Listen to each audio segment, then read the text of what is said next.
Anyway, and what's a fourth take of the night. This one, there's mosquitoes bloody everywhere. Alright, we've got our section. These guys are everywhere in the desert.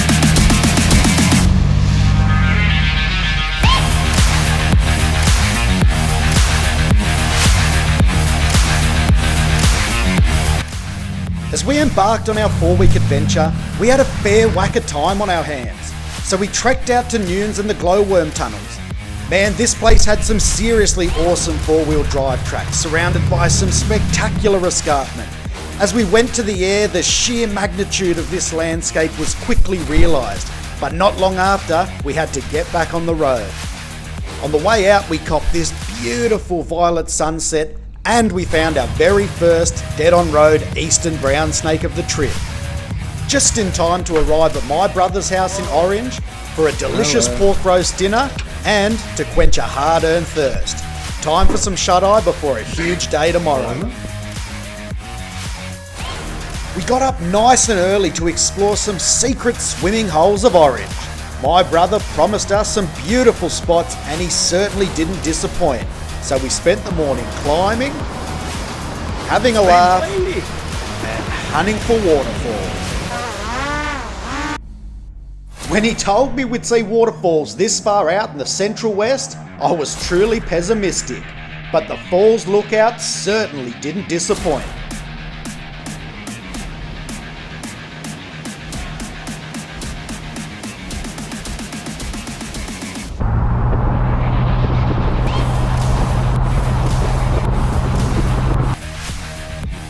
We were met by the big bogan as we arrived at our next destination in Nyngan.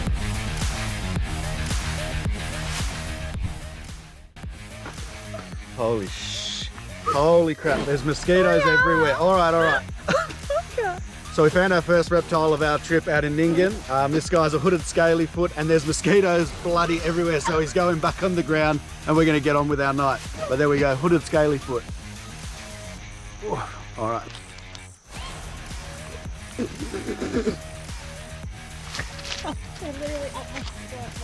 Alright, let's go. We've got about 2 more hours and then we're in Broken Hill, so almost made the destination.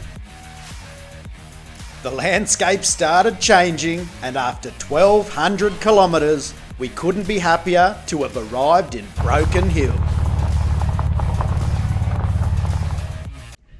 So I just rocked up in Broken Hill and I've teed up with local legend, Zach, and he's going to take us out on a night drive looking for some reptiles. Hopefully we find something. Zach, what do you reckon we're going to find? Hoses down the road and a few barkings. A few hoses down the road and we'll see what else we can find. Are we good? We're good. Alright, so we just found our little barking gecko in Broken Hill. We're out here tonight with Zach. He's taking us for a little night drive.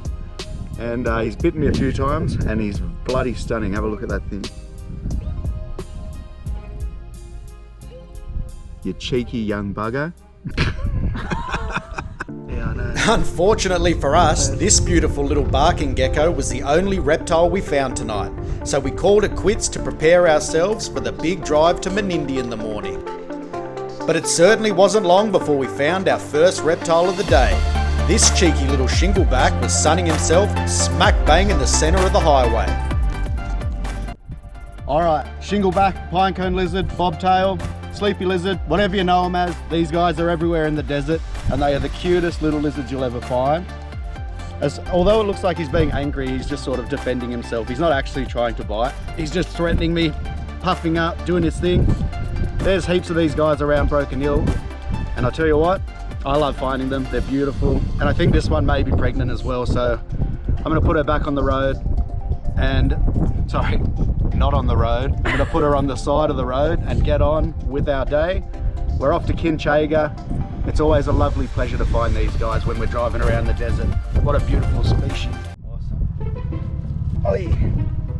Alright, so this is the sand monitor. Oh shit. I've been trying to catch one of these guys for the last couple of nights, but they are just so quick. He's getting really grumpy now. Oi. As you would, I'd be pissed off as well. Alright. So here we go. This beautiful little creature. Oh my god. Man, he's feisty, eh? now I've got him. All right, so this guy here, he's the sand monitor. One of our smaller monitor species in Australia, but really beautiful. And they look kind of like raptors. Have a look at his eyes. He looks like something from Jurassic Park. And what's he? He'd be like 60 centimeters. He's not very big, but they are so quick, you'll just never catch them in the desert, in the flat plains. Look at that thing. So cute. Oof. What a find. I can't believe we actually managed to get him. Arriving in Kinchega, we were expecting to see a flooded landscape as we were informed that Menindis banks were overflowing. After spending some time acting like a bit of a wanker, it was time to get out and explore the park a little bit. And it certainly didn't take long until we were completely surrounded by water. Jade made herself at home in the tree, and I didn't think twice about getting in and having a bit of a dip. The only problem being, the water had very little buoyancy. The Murray-Darling has overflown its banks, and there's healthy animals everywhere. There's ducks everywhere, and I thought it was time for a swim. The only problem is you can't float very well on the water, so I'm stranded on a tree branch at the moment with my mobile phone. But it's bloody nice in here. When in Rome.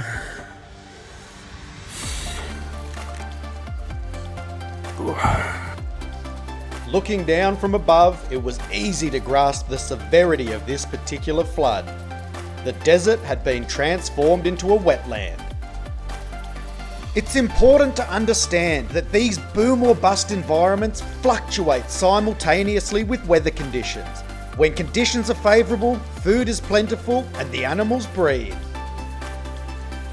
To put that into perspective, this male emu has ended up being the parental guardian of a mob of 18 chicks. What a bloody legend. There's a lot of wildlife in the desert that chooses to come out after dark, so it was into the darkness we drove. All right, so here we are in Kinchega National Park. We're doing a bit of a night drive tonight.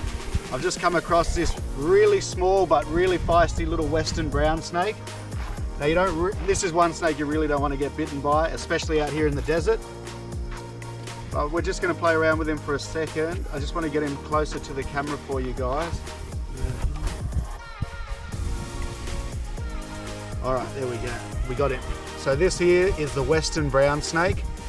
Member of the brown snake family, obviously, and very, very highly venomous. Just have a look at that. You can see that he's a western brown. He's got a really nice mottled stripe pattern down the back of him, and his belly is spotted. It's one telltale sign that he's a brown snake. Anyway, we're gonna get on with our night drive, but look at that. And Jade, what about the mosquitoes? I can't deal with it. You can't deal with the mosquitoes? Oi, we got a little western brown here, so please pay attention. All right, say goodbye to the western brown. What a stunning little creature. So we're still on the same night drive, and we've just come across a really cute little knob-tailed gecko. Look at this guy. I know he's not too happy that I've picked him up off the road, but you know, what can you expect? I'm a huge guy. Anyway, just look at this guy's pattern. He's very similar to the barking gecko that we found the other night, but they're actually different species. So, hey, settle down, settle down. And they look like they're consistently smiling, which is also a really cool thing. Love driving at night because we always find cool things like this. So we've only gone another probably kilometre down the road and we found another knob-tailed gecko. Have a look at this one.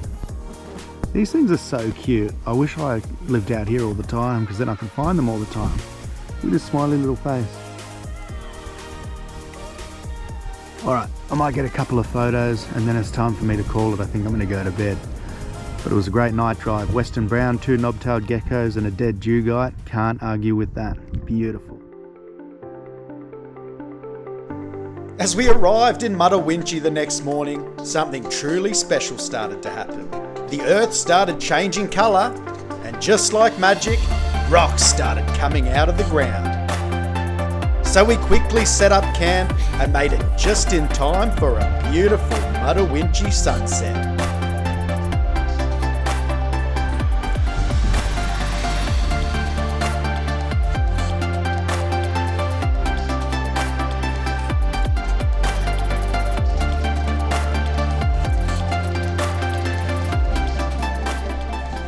I really had my heart set on finding some nocturnal species, so I gave it a crack, but sometimes the weather just won't cooperate for you. So we called it a night to give ourselves enough time to fuel up and prepare for the mighty Mutawintji Gorge trail. We immediately noticed that this place was infested with feral pests. Goats were ripping up the landscape and tearing around the escarpment like it was going out of fashion. This can be extremely detrimental to our Australian ecosystems. But hey, at least they sounded funny.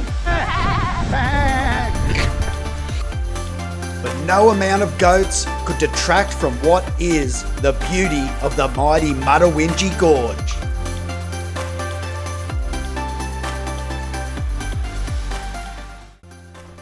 G'day everyone, here we are at Mutawintji Gorge, and I'm sure this once was a really nice swimming hole, but now, due to feral pests, it smells like a barnyard. So we've seen heaps of goats on the rocks around here, and heaps of painted dragons. I actually also saw an endangered desert skink in the cracks over there, so it's been quite successful, and definitely don't go swimming in this river. As we departed Mutawintji, we decided to take some time to admire this breathtaking, picturesque landscape. As we took to the skies, these panoramic views magnified the otherworldly remoteness that is Western New South Wales.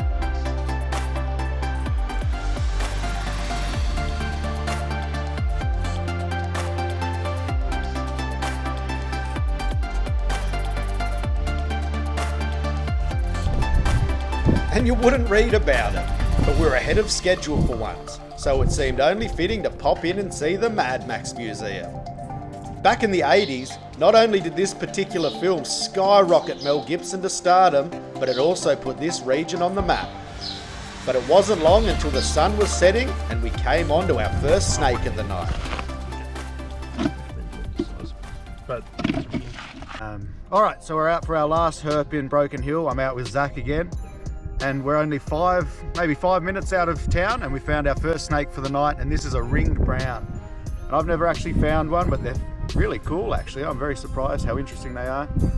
And beautiful, they got their little rings around them. It's absolutely beautiful. And we've just moved him outside of town so he doesn't go into anyone's garden. And then I guess we'll just keep going and see what else we can find for the evening. All right, we've got our second snake of the night. This guy here is a red nape snake. Very pretty little snake, often mistaken for a brown snake. Juvenile eastern browns also have the red nape on the back of their head. This one's actually in the shape of a love heart, so that's a good way to tell them apart. Zach, thank you for that one. And yeah, so this guy's pretty harmless. You don't have to care too much about this one. We'll just get him off the road and keep going. We've literally hit the jackpot with the weather tonight. There was creatures bloody everywhere. This curious green mantis was getting very comfortable around us as he flew straight into Jade's face. All right, and just an update. This is our second ring brown snake of the night. We thought he was an eastern, but he's actually a ring brown. Very spectacular snake. Get away from my fingers. Stunner. did you get it? No. All right, so we're on our fourth snake of the night, and this one's an absolute gem. We found a little Stimsons python just outside Broken Hill, and look at this thing. He's such a little snappy little guy. Oh, look at that thing, look at the pattern, just stunning little guy. Looks like a giraffe really, that pattern, doesn't it? Look at that. What a beautiful snake, look at that thing. Now, if you're not really a wildlife person, let me fill you in. There is not a better feeling on the planet than coming up with your target species on the last night of your trip. Broken Hill, you've truly been a special place to visit.